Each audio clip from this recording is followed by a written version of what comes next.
Subscribe now and press the bell icon. Never miss a... में formula ये लगा दिया करो बाई फॉर्मूला ये लास्ट टर्म का L equal to A plus N minus 1 into D. Priyanshi बताओ लास्ट टर्म कितनी है? 60 और फर्स्ट टर्म 6 टोटल टर्म कितनी है? हैं? टोटल टर्म कितनी है? 10 माइनस 1 10 है ना भाई, बीच में 8 और अगर फर्स्ट टर्म और लास्ट टर्म काउंट करनी पड़ेगी तो टोटल 10 हो गई ना। ठीक है, तो 60 माइनस 6 इक्वल टू 9D, तो ये आ गया कितना 54 9D, तो D आ जाएगा 6 है ना। D 6 आ गया तो देयरफॉर आप सीरीज फॉर्म कर सकते हो। फर्स्ट टर्म आपको पता ही है 6, अगला टर्म 12, फिर 18, फिर 24, फिर 30, 36 और 42 है ना, 42, फिर 48, फिर 54, फिर 60। तो कुल मिला के आंसर में क्या लिखोगे बताओ? आंसर्स में केवल जो मिडिल बीच की टर्म है ना, अर्थमेटिक मीन्स, इनको अर्थमेटिक मीन्स बोलते हैं। तो यहाँ अब आंसर ऐसे लिख देना, A1 की वैल्यू 12, A2 की वैल्यू 18, ऐसे डॉट डॉट डॉट, A8 की वैल्यू 50, ऐसे लिखना है कि F1 और F2n माइनस 1 टर्म का अर्थमेटिक मीन कितना होना चाहिए? अर्थमेटिक मीन का मतलब समझ में आ गया ना। अर्थमेटिक मीन किसको बोलते हैं? B इक्वल टू कितना हो? A plus C upon 2। 3 number A B C AP में है तो B को A और C का अर्थमेटिक मीन बोलते हैं। तो ये प्रूव करके लाना है, मतलब ये इसके इक्वल आ जाना चाहिए। देखो कैसे प्रूव करेंगे? टेकिंग LHS,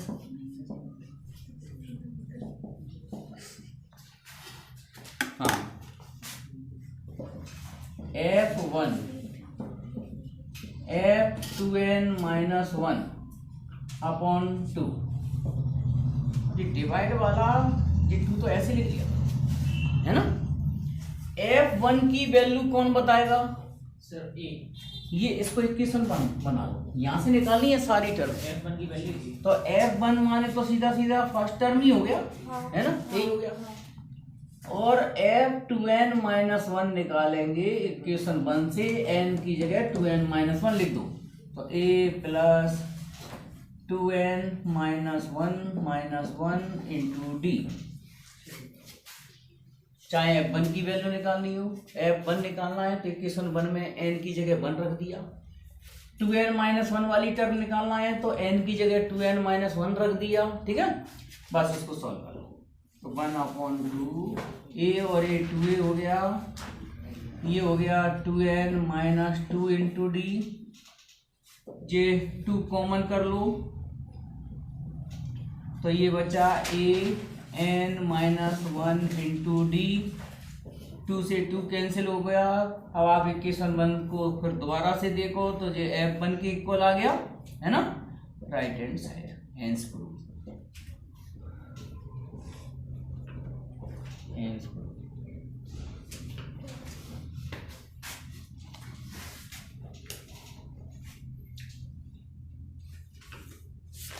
अब ध्यान से देखना, 2 का क्रॉस मल्टीप्लाई कर दो तो 2a की पावर n प्लस 1, 2b की पावर n प्लस 1 और a प्लस b और a की पावर n प्लस b की पावर n। ठीक है, तो क्रॉस मल्टीप्लिकेशन कर दिया, 2 का मल्टीप्लाई यहाँ पे भी हो गया और इसमें इधर पहुंचा दिया। 2a की पावर n प्लस 1, 2b की पावर n प्लस 1। अब इस ब्रैकेट को ओपन करेंगे केयरफुली, बिल्कुल सावधानी पूर्वक। देखो a का इंटू a की पावर n से बाद में करेंगे, फिर a का इंटू b की पावर n से, फिर b का इंटू a की पावर n c, फिर b का इंटू b की पावर n c, ठीक है। इसके बाद 2a की पावर n प्लस 1, 2b की पावर n प्लस 1, a की पावर n प्लस 1 लिखने से सेम बेस पे पावर ऐड हो जाती है, सबको पता है। तो ए बी की पावर n, बी ए की पावर n, ये भी b की पावर n प्लस 1 हो गया। तो इधर ले आओ, 2a की power n plus 1 minus a की power n plus 1 plus 2b की power n plus 1 minus b की power n plus 1, A B की पावर n, बी ए की पावर n, यही रहने दो, ठीक है। तो ये कितना बचेगा, 2a की power n plus 1 minus a की पावर n प्लस 1, a की पावर n प्लस 1, ये बचेगा b की पावर n प्लस 1, यहाँ a b की पावर n, b a की पावर n, a की power n plus 1 minus a की पावर n, a की पावर n प्लस 1, इसको लाओ, इसके साथ में b भी है, ठीक है। और इधर a b की पावर n माइनस b की पावर n प्लस 1। हाँ हर्ष, अब बताओ, यहाँ से एक लॉजिक लग रहा है, मैथमेटिक्स का कंसेप्ट है, बहुत स्ट्रॉन्ग कंसेप्ट है, क्लियर होना चाहिए सब लोगों का। a की power n plus 1, J a की पावर n, जवाब देना तुम। तो जी बताओ, a की पावर n प्लस 1 ज्यादा है कि a की पावर n? कितना ज्यादा है? एक बार ही, ठीक है।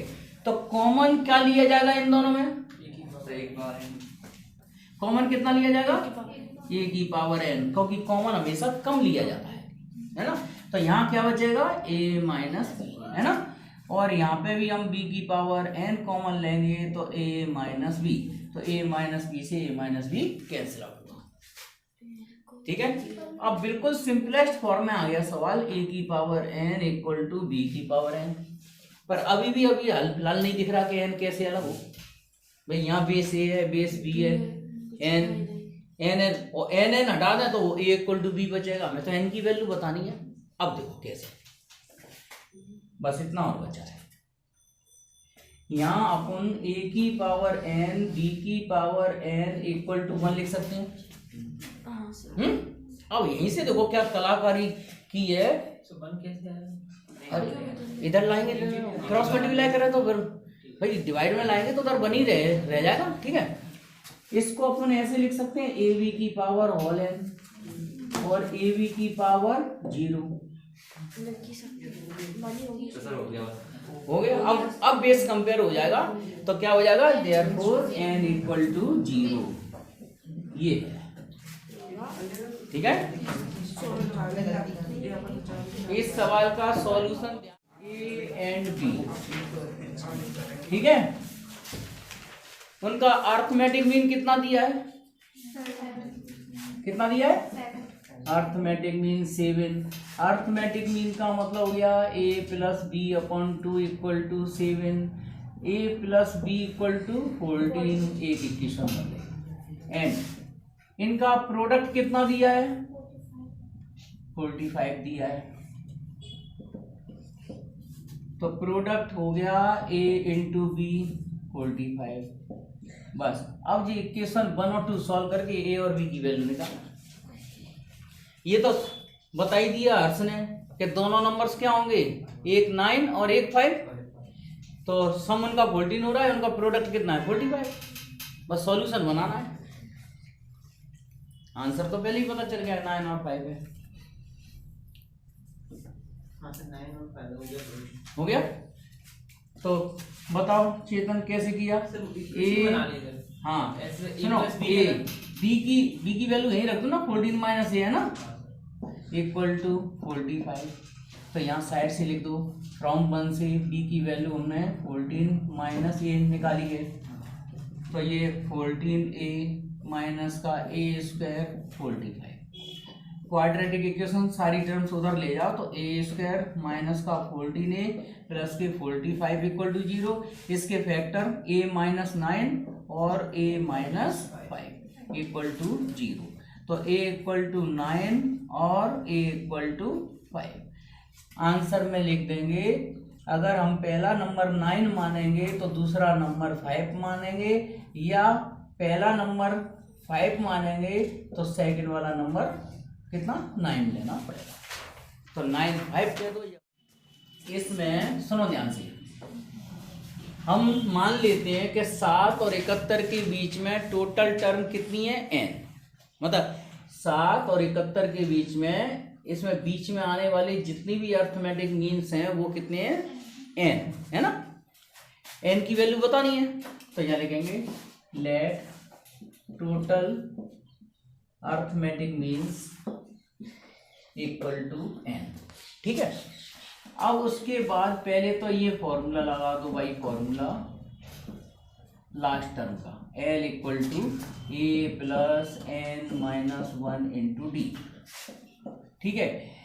L लास्ट टर्म कितनी है 71, फर्स्ट टर्म कितनी है 7, n हमें निकालना है और अभी हमें d भी पता नहीं है, कॉमन डिफरेंस नहीं पता ना, चलो ठीक है।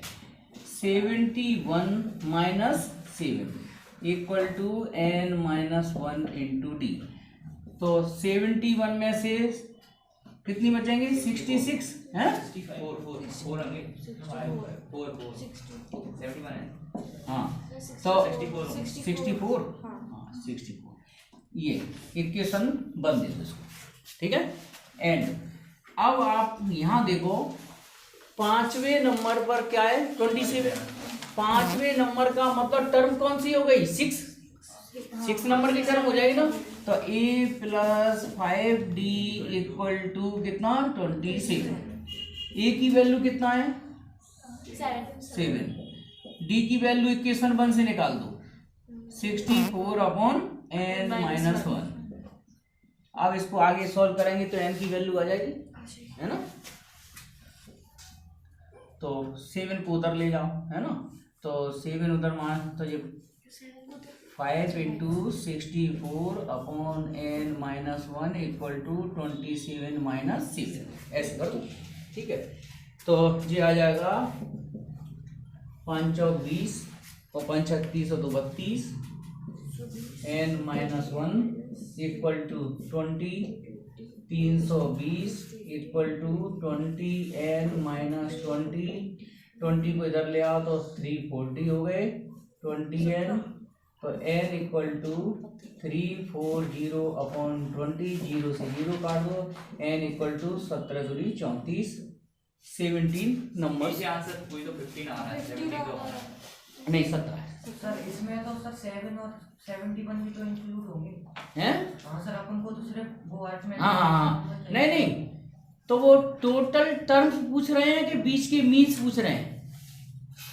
Sir arithmetic mean terms, arithmetic mean terms, हाँ तो अर्थ सुनो, ये वो सही कह रहा है 17, तो ये टोटल टर्म्स आ गई है सर ये दोनों हटा देंगे सर। तो अपन दोनों बीच के पूछे ना, तो लिखो देयरफॉर अर्थमेटिक मीन्स कितने हो जाएंगे 15। सबसे पहले इसमें लास्ट टर्म का फॉर्मूला लगाओ, बाई फॉर्मूला देखो L equal to A plus n minus 1 into D, ठीक है। और लास्ट टर्म कितनी है 83, फर्स्ट टर्म कितनी है 5। अब एक मिनट हो जाओ, देखो अब यार अब क्या डायरेक्ट ही आंसर आ जाएगा, यार अपना 17 आया, फिर अपन को समझाना पड़ा कि उसमें 2 टर्म हटानी पड़ेंगी। तब हम क्या करते हैं, यहाँ से लेके यहाँ तक पूरी टर्म ही n+2 ले लेते हैं।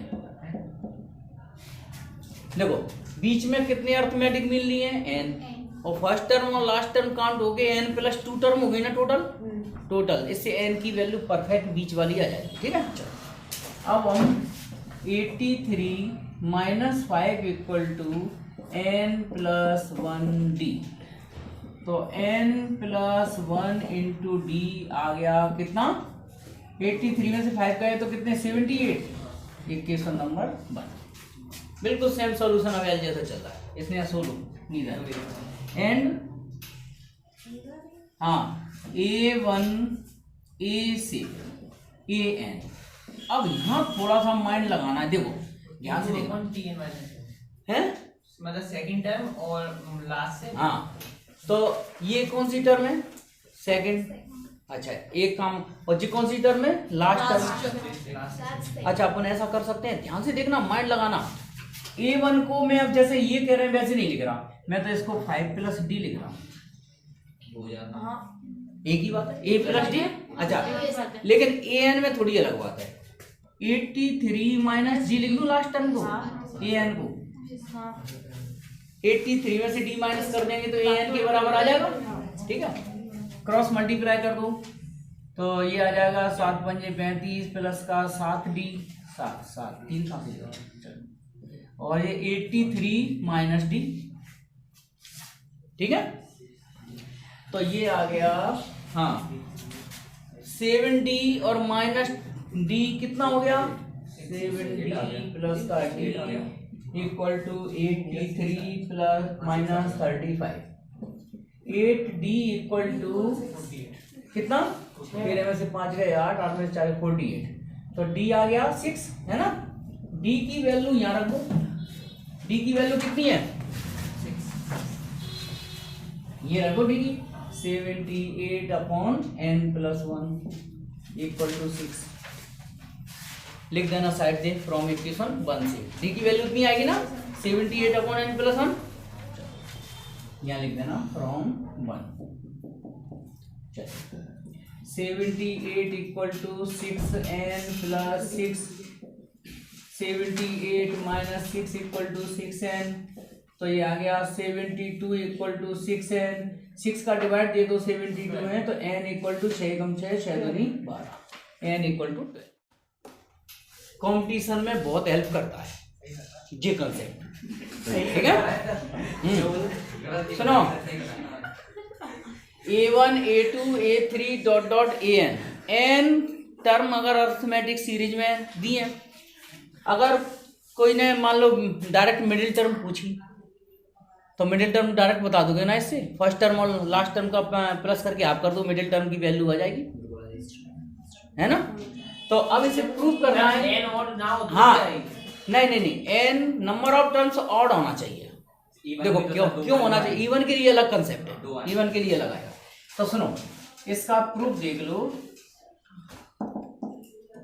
लेफ्ट हैंड साइड Tn, ठीक है। तो मिडिल m नंबर के टर्म को लिखेंगे कैसे बताओ, A + m - 1 × D लिखेंगे, ऐसे लिखेंगे ना, ठीक है। m की वैल्यू में ये रख रहा हूं, कौन बताएगा जी कैसे रख दी मैंने, n + 1/2 - 1 × D, जी कैसे रख दी है सर वो TN की वैल्यू m = n + 1/2। देखो जैसे मान लो 7 आदमी खड़े हैं, 1 2 3 4 5 6 7, टर्म्स कितनी हो गई, ऑड हो गई टोटल, ठीक है। इसमें बीच का नंबर का टर्म ये होगा, 4th होगा। तो जी कैसे निकालते हैं, n माने 1 2 3 4 5 6 7, तो अब मिडिल टर्म निकालनी है तो 7 में 1 जोड़ देंगे, उसका आधा कर देंगे तो क्या आ जाएगा 4, माने 4th नंबर पर 1 2 3 4, 4th नंबर पर मिडिल टर्म होगी। ऐसे ही अगर टोटल टर्म n होंगी तो मिडिल टर्म कौन सी होगी, n + 1/2 होगी कि नहीं होगी, क्यों, ठीक है।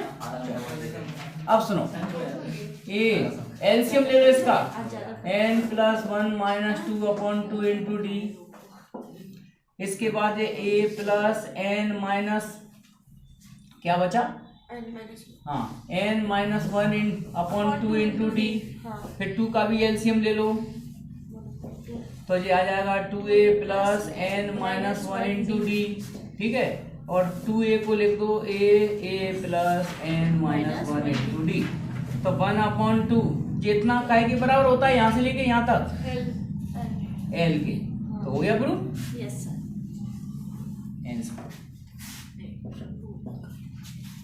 इस टर्म को दोबारा लिखें, Tm = 1/2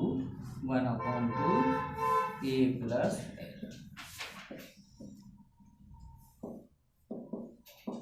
बढ़िया प्रूफ था, बस ये इसका टर्निंग पॉइंट था कि एम की वैल्यू कितना है।